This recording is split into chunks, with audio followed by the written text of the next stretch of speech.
is from this place in our heart cave, where we now are, that we watch the entire drama that is our lives. We watch the illusion with unbearable compassion. Compassion meaning empathy, meaning a true understanding of how it is. A kind of empathy you can only have when you have quieted your mind down enough and transcended your ego enough so you can hear how it really is. So when you are with a candle flame, you are the candle flame. When you're with another being's mind, you are the other being's mind. When there is a task to do, you are the task. The mindless quality of total involvement that only comes when the ego is quieted and there is no attachment. It is only when you reside quietly in your own Hridayam that you become he of total light, unbearable compassion, and infinite power. Had ye but faith, ye could move mountains, said Yesu. And that is literally true. The Bible is not a metaphor, it's not a story made up to teach us how to be moral beings. It's a straight message of how it is when man lives in the Spirit. And the Spirit is right inside, and in order to get into the Spirit is not a whole lot of hocus pocus. It's a very simple, methodical, mechanical set of steps, but they are only available to him who can hear. Let those who have ears hear. Teach not he who does not want to know. The whole game is based on faith. What you may not perhaps understand is the whole game you've been playing thus far is also based on faith. You have had faith in your senses. You have had faith in your rational mind. We are living in a society which is a total temple dedicated to the rational man. Even though the first commandment says, there is only one God, thou shalt take no other God but me. Even though that's said and we repeat it, we still worship the rational man. We worship our own sense data. It's only when you see the assumptions you've already been functioning on that you can start to extricate yourself. You have got to have heard the first message before any of the keys open anything, because you don't even know there are doors until you heard the first message. Georges Gurdjieff, who was a Westerner who went this entire trip, or at least a large part of it.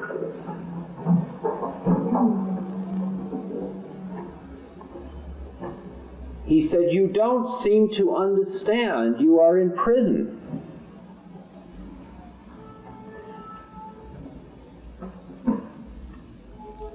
He said, if you were to get out of prison, the first thing you must realize is you're in prison. If you think you're free, you can't escape. See the problem? If you think you're free, you can't escape. There's another way of saying it. If you think the games you have going are what lead to what it is you're seeking in life, forget it.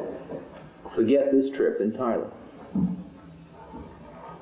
What is required for this trip, what is required to go within, to except ye become as little children, ye shall not enter the kingdom of heaven, to go the entire trip again, you have to have experienced despair. You have to have experienced a giving up of the faith in the systems you've had going thus far. It's a necessary prerequisite. It's a necessary prerequisite. One of the beings who has written a very useful book at one stage of one's journey is Uspensky, who was a student of Gurdjieff and a philosopher in his own right. And he said, and he explained on page 5 why it is that he isn't a realized being. Although I don't think he meant to say it quite that way. And he's describing different schools and what they taught, different secret schools. And he says, there was another type of school with which I was unable to make contact and of which I only heard. These schools promised very much, but they also demanded very much. They demanded everything at once. It would have been necessary to stay in India and give up thoughts of returning to Europe, to renounce all my own ideas, aims, and plans, and proceed along a road of which I could know nothing beforehand.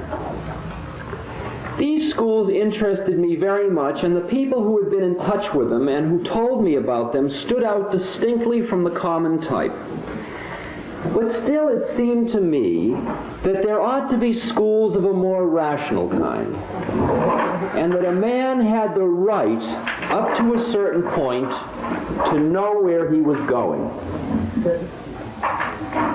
That a man had the right, up to a certain point, to know where he was going. See, Uspensky wasn't willing to do that one thing, to give up knowing he knew. And the funny thing about the rational mind is it's taken us so far, and then it becomes the lion at the gates. It's so seductive, it looks like it's going to give us the whole business. And then, lo and behold, it holds us back at a certain point. Because we are so rewarded for knowing we know. And it's only when you come to the despair that seeing, when you look around at where man has gotten with his rational mind, and you suddenly understand that he's just going from the frying pan into the fire. And you look at the Herculean task that he has outlined for himself, and you realize that his rational mind just isn't going to be enough. I mean, you add up all the, quote, intellectuals of the world. Who do you want to put the man's destiny in? Whose hands? Herman Kahn? I don't. Who? I mean, I can't find a model. I don't see wise men. I see rational, super rationalists, McGeorge Bundy. Super rationalists, exquisite minds. But as Einstein said, when atomic energy was released for man's control and benefit, he said man must develop a higher form of thought if he is ever going to be able to use this energy with wisdom. Because his rational mind's not going to do it. It's not going to be enough. That's the despair. That's the despair. All the eggs, all the basket we put the eggs in just isn't going to make the trip to grandmother's house. It's just not going to do it. And the answer, strangely enough, is in the simple words, here and now. If you could be here and now, if you could for one moment turn off your mind, see, you don't have to listen to this lecture like you're doing.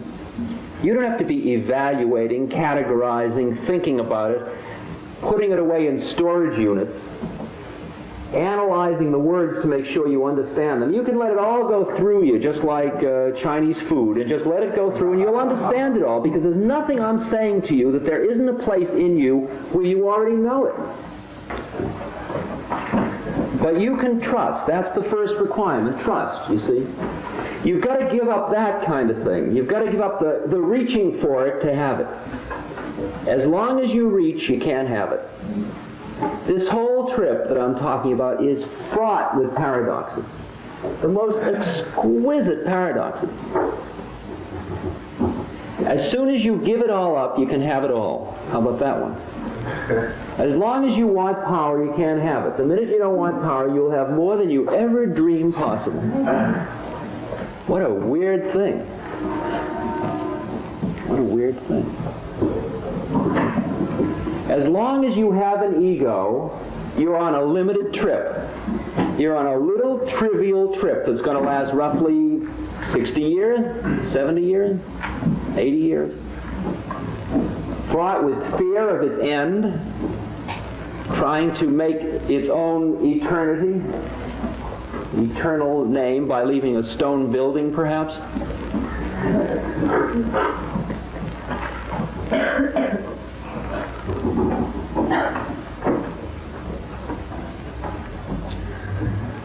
Being is dying by loving.